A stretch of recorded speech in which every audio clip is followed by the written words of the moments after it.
गवैया हो। अरे की बीच महधार में माई अटकल बड़ुए नैया हो। अरे कर ले खुशबुआ माई की कर ले खुशबुआ माई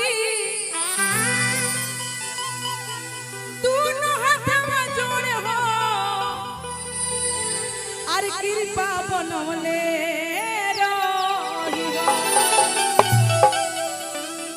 कि माई हो मोर हो। अरे कृपा बनवले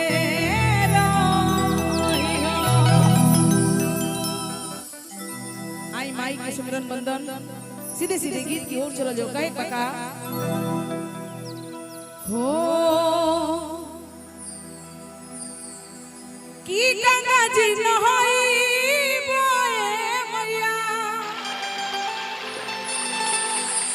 अरे जाला वाले आइबो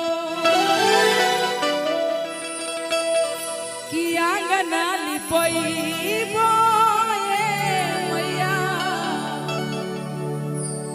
कलसा धरइबो। अच्छा मैं जानना चाहूंगी ये भजन बहुत चर्चित है आदरणीय पावर स्टार पवन सिंह के माध्यम से आप सभी लोग सॉन्ग को सुने होंगे। तो कौन कौन लोग सुने जरा हाथ को उठा सकते हैं। सुने हैं आप लोग एक भाई और आप लोग नहीं सुने हैं जरा हाथ को उठाइए। भजन हो रही है हमारे गांव में और अपने गांव के लोग इच्छुक नहीं होंगे तो फिर प्रोग्राम कराने का कोई मकसद ही नहीं बनता है।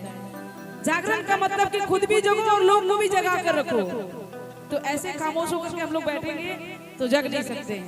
थोड़ी देर में ही नींद आने लगेगी इसलिए जगिए और जग करके तालियां बजाइए जयकारा लगाइए और सभी लोग मिलकर के आनंद लीजिए। कहेंगे क्या अरे गंगा जी न होई बोए मैया जाला वाले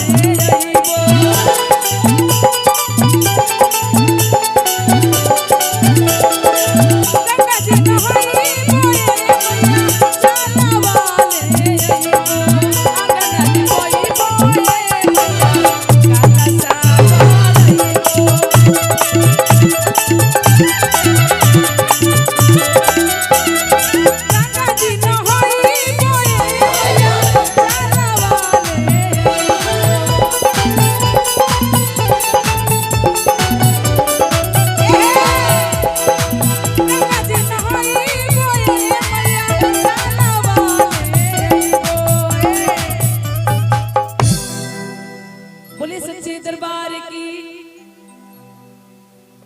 बोले सच्चे दरबार की। अगर हम लोग स्कूल में जाते हैं तो हमारे टीचर्स हाजिरी बनाते हैं जैसे कि प्रेजेंटेशन में कौन कौन है तो हाजिरी बनाई जाती है। सभी लोग को डायरी मेंशन किया जाता है कि आज ये बच्चे पढ़ने आए थे स्कूल में। तो आज का ये स्कूल ए भी है। तो जब तक जिन लोगों के हाथ नहीं उठेगी ना और जो लोग जयकारी नहीं बोलेंगे उनकी डायरी मेंशन नहीं हो सकती। इसलिए डायरी मेंशन करना है तो हाथों को उठा करके ताली जरूर बजाना है। इसलिए ताली बजाइए जरा दोनों हाथों को सभी लोग खोल लीजिए। उठाइए दोनों हाथ को सीधे सीधे लंबे लंबे दोनों हाथों को खड़े करके कहेंगे क्या त गंगा जी न होई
बोलिए सच्चे दरबार की।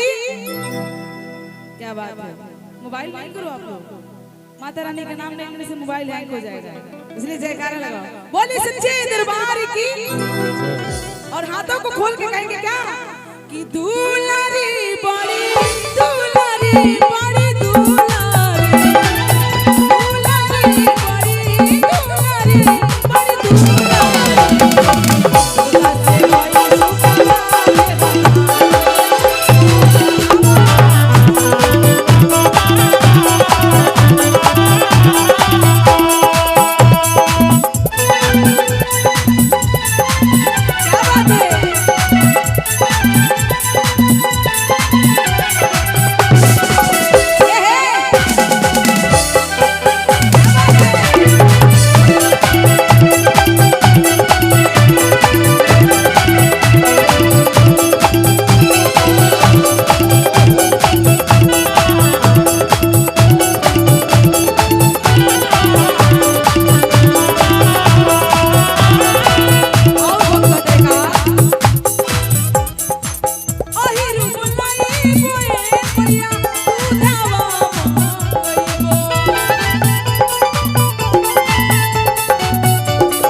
भैया सारी लोग को बुलाई जाती है कि माई के जब आगमन होगा तमाम लोग को परिस्थिति दर्ज करावा जाला।